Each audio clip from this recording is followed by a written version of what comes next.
My fiends, my friends, the roar of the crowd is already echoing through every corner of the city, even before the ball has been snapped. The calendar may still say off-season, but in the hearts of those who wear green and white, the battle has already begun. Can you feel it? It's like electricity in the air. Every heartbeat pounds like the drumline in the link. Every breath carries the weight of tradition, the thirst for victory, and the soul of a passionate nation. The countdown has begun, and even though the days say there's still time, the spirit of the Eagles is already on the field. My heart beats like we're in the fourth quarter of a do-or-die game, on the edge, ready for glory. Because something huge is coming, something you don't see every day. The sky over Philadelphia is starting to feel too small for the size of our wings. And the truth is clear, the nest is about to take flight like never before. And those who are ready will witness history being written. Today, I'm throwing open the gates behind the scenes, bringing you everything that's been heating up in the halls of the Lincoln Financial Field. There are twists, bold moves, and decisions that defy logic,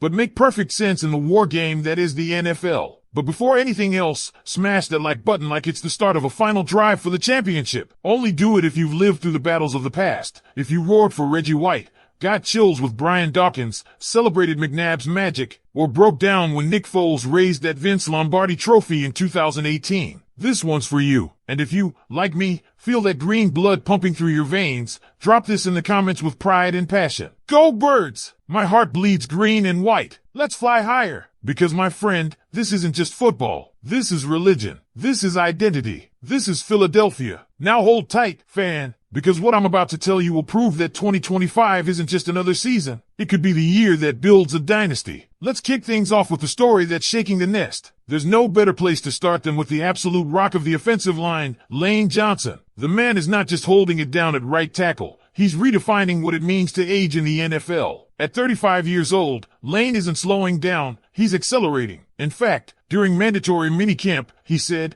"I feel like I'm getting close to maybe my peak even though I'm 35. I feel better than I was at 29. And you know what? It shows. He's beaten the ankle issues that once threatened to cut his career short. He's dialed in on fitness, nutrition, mental health, all of it. The modern athlete isn't just bigger, faster, stronger, they're smarter. Lane is proof of that. He's sculpted like a defensive end, listed at 325 pounds, and yet somehow he's got six-pack abs. That's not just impressive, that's unheard of for someone in the trenches, let alone at his age. Last season, Lane Johnson allowed 0 sacks. Read that again, 0 sacks. He gave up just one hit on Jalen Hurts the entire season. That's why his PFF pass blocking grade was an elite 88.1. And it's not just media hype. Brendan Thorne, a respected offensive line analyst, said that based on tape, Lane might be the greatest right tackle of all time. Not just now, of all time. That's not a hot take. That's football fact backed by film. We're talking about a player whose athletic profile has always been off the charts. Back in his Oklahoma days, Lane posted a 9.96 relative athletic score at the combine, nearly perfect. He ran a 4.72 40-yard dash at over 300 pounds. That's faster than some wide receivers, including Antoine Bolden. It's ridiculous. He benched 225 pounds for 28 reps and jumped out of the gym, a 34-inch vertical and over 9 feet in the broad jump. But here's the thing. He's not just an athletic freak. He's technically sound. His kick slide is surgical. His balance, his footwork, his ability to anchor against elite pass rushers, it's elite week in, week out. And when Lane Johnson is on the field, the Eagles win. It's that simple. With Lane in the lineup, the Eagles are 102-55-1, including 2 Super Bowl appearances. Without him, a disappointing 15-23. That is not a coincidence. That's the value of a true cornerstone. You want to talk about MVPs? Sure, the award always goes to quarterbacks. But look at it this way. What happens if you remove that player from the team? That's the test. Remove Lane Johnson,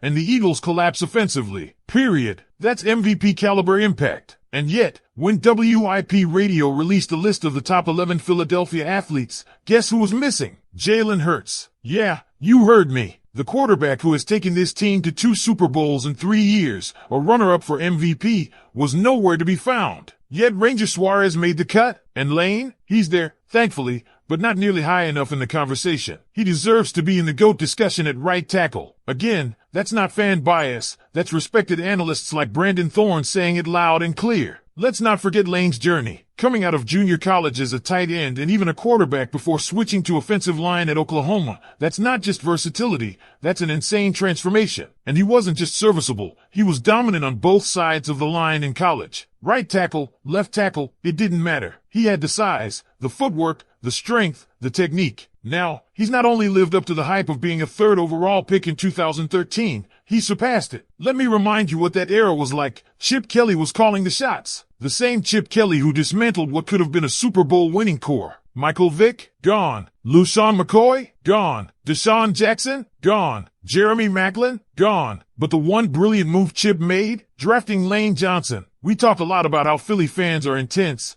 critical, even hard to please. And sure, that's part of the culture here. But if anyone has earned unwavering respect, it's Lane. He's had setbacks, including a PED suspension that he himself said might keep him out of the Hall of Fame. But since then, he's stayed clean, played dominant football, and become a leader on and off the field. So I ask you, are we witnessing the greatest right tackle in NFL history right before our eyes? Has Lane Johnson done enough to cement his legacy not just in Philadelphia, but league-wide? Let me know in the comments what you think about Lane Johnson's legacy and if he deserves to be in the conversation as the greatest right tackle of all time. Should the Eagles retire his number when he hangs it up? Part 2 coming up. Let me know when you're ready for it. Because when we talk about legacy in this city, a city that lives and breathes football, we don't throw those words around lightly. Philadelphia has seen legends come and go. But what separates the greats from the immortals is sustained dominance, the ability to rise when everything is on the line, and to do it year after year under the most intense pressure in sports. Lane Johnson checks every one of those boxes, and then some. Let's be real, offensive linemen rarely get the credit they deserve. It's not a glamorous job. They don't score touchdowns. They don't celebrate in the end zone.